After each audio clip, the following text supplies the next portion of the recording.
la puntada histórica de Tras la Sierra.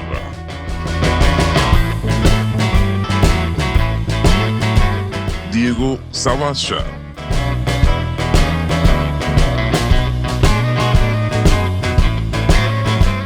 Carlos Vicente.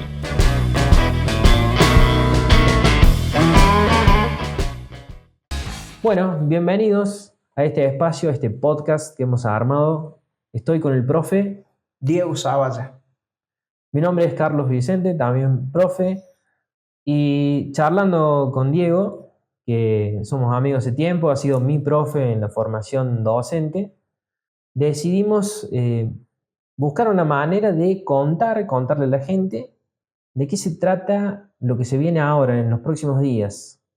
¿Qué es lo que se nos viene?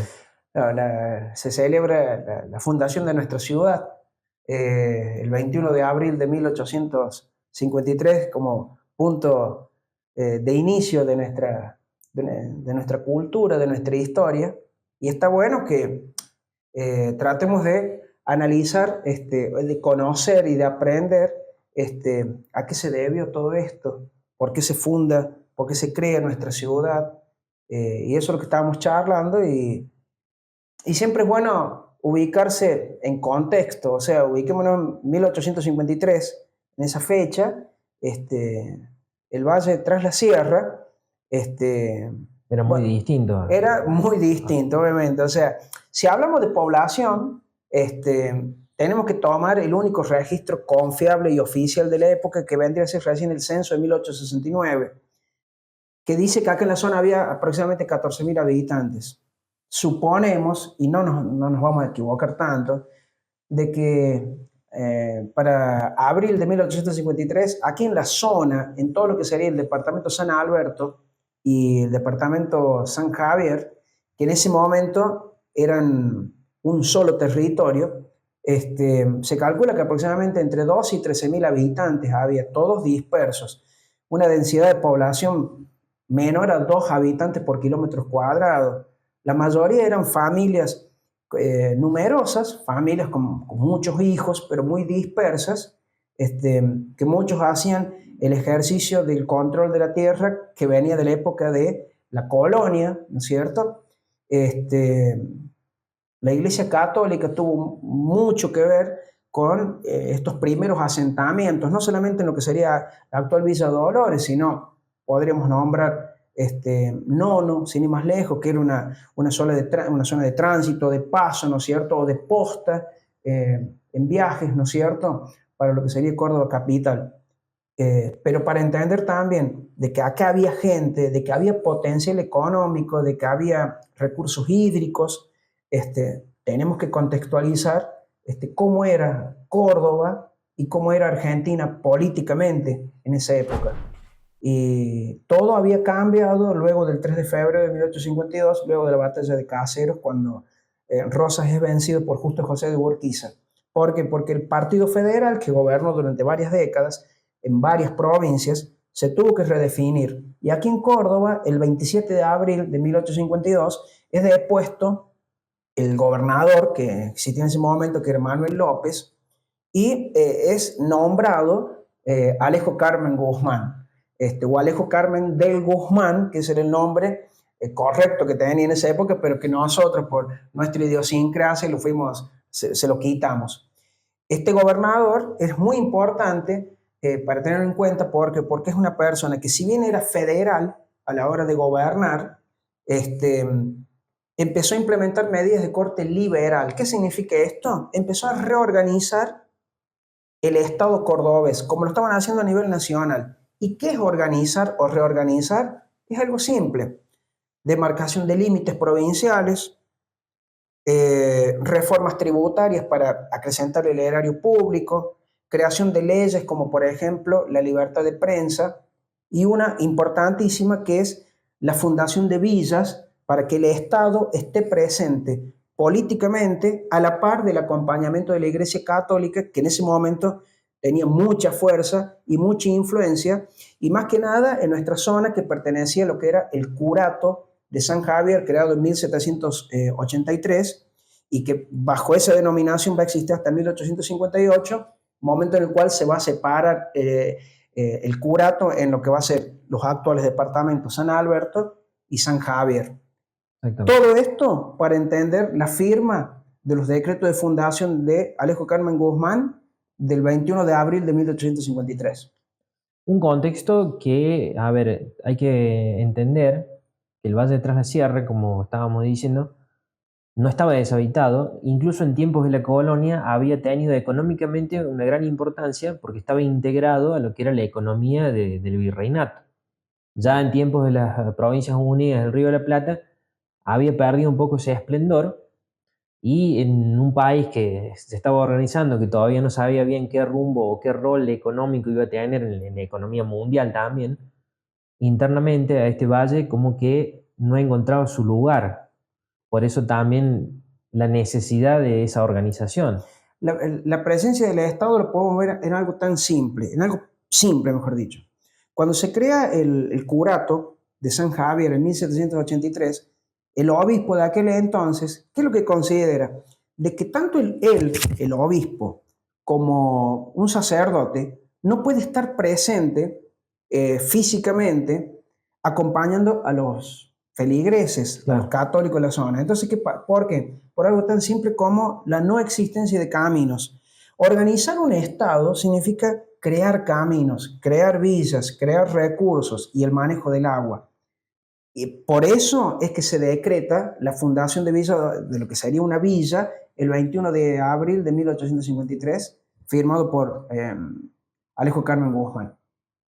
Bueno, ahí vamos a hablar un poco de lo que es la fundación en sí, ¿no es cierto? De la villa, Villa Dolores, que en el decreto original del 21 de abril de 1853 no lleva ese nombre, ya vamos a ir a eso, pero se manda a fundar en un lugar específico por el gobernador con un nombre que es el de Villa de San Pedro y con ciertas indicaciones también de cuántas manzanas hay que delimitar, es decir, hay un instructivo. Uh-huh. Se forma una comisión fundadora, bueno, esa comisión fundadora que es la encargada de ejecutar lo que manda el gobernador, va a encontrar algunos problemas al momento. Cuando decimos Villa de San Pedro, que es el nombre que se le pretende poner a la villa, es porque el lugar que se elige era un paraje muy antiguo, que se le llama el paraje, le decían el Sauce de San Pedro también. ¿Por qué? Porque era el río de los Sauces, en la margen norte, donde hoy está la ciudad de San Pedro.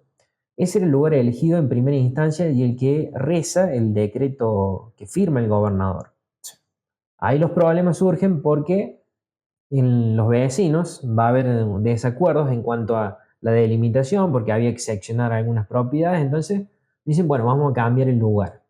Hay donaciones en lo que es el Alto de Castro hoy en día, por ese tiempo se le llamaba Alto de los Falcones, por el nombre de gente que vive ahí, que de apellido Falcón. Creemos que en sentido plural, el Barrio Nuevo Imposti, que es nuestra gran fuente bibliográfica, no lo aclara, pero se supone que había una familia de apellido Falcón, por eso Alto de los Falcones. Hoy Alto de Castro, ese es el lugar que se elige en segunda instancia, pero claro, esto que decías, Diego, de la distancia, hoy parece cerquita, en esa época donde todo se hacía o a pie, o a caballo, o a mula, era una distancia importante, estamos hablando de 7 kilómetros aproximadamente.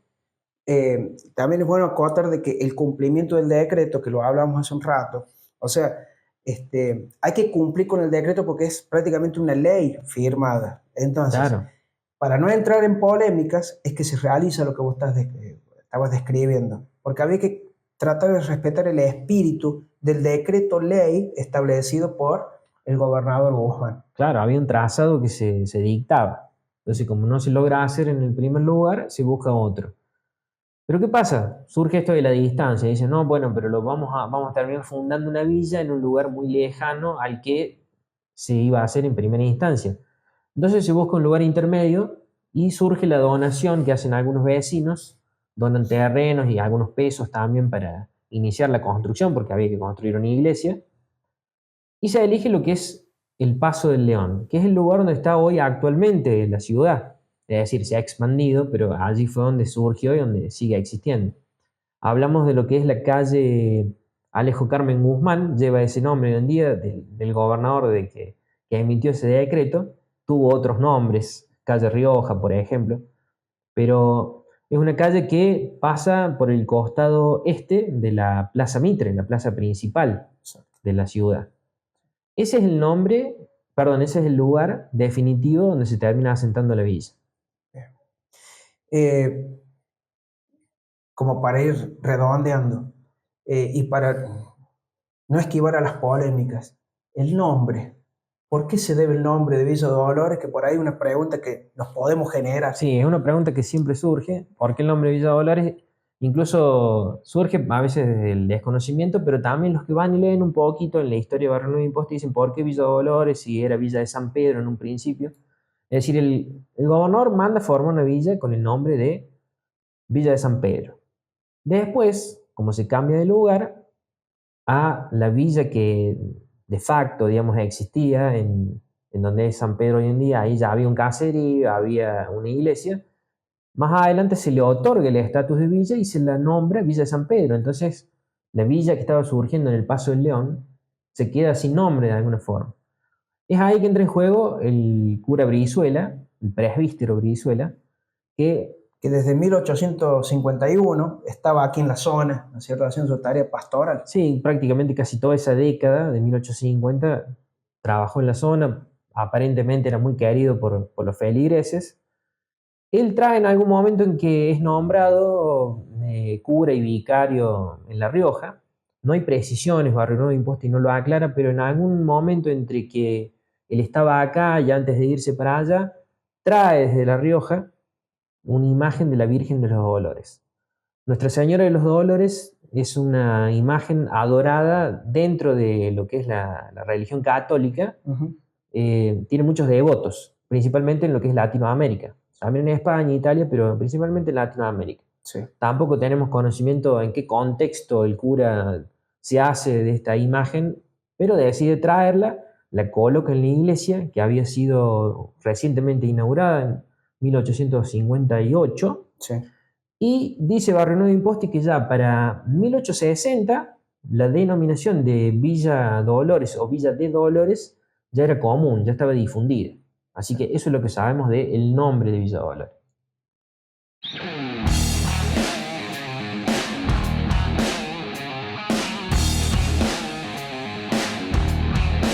Bueno, Diego, para ir cerrando este video, me parece importante preguntarnos, ¿por qué se funda una villa?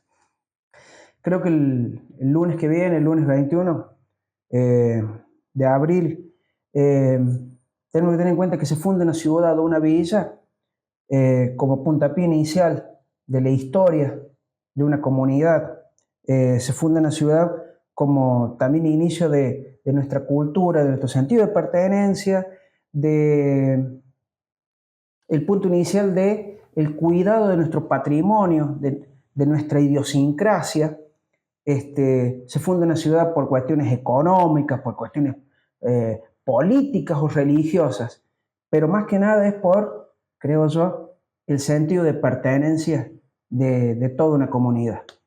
Yo creo que la moraleja de esta historia de Villa Dolores y también de el motivo de haber hecho este podcast, me parece que se centra en que una ciudad se funda un día determinado, hace mucho tiempo, pero después se va refundando constantemente a diario.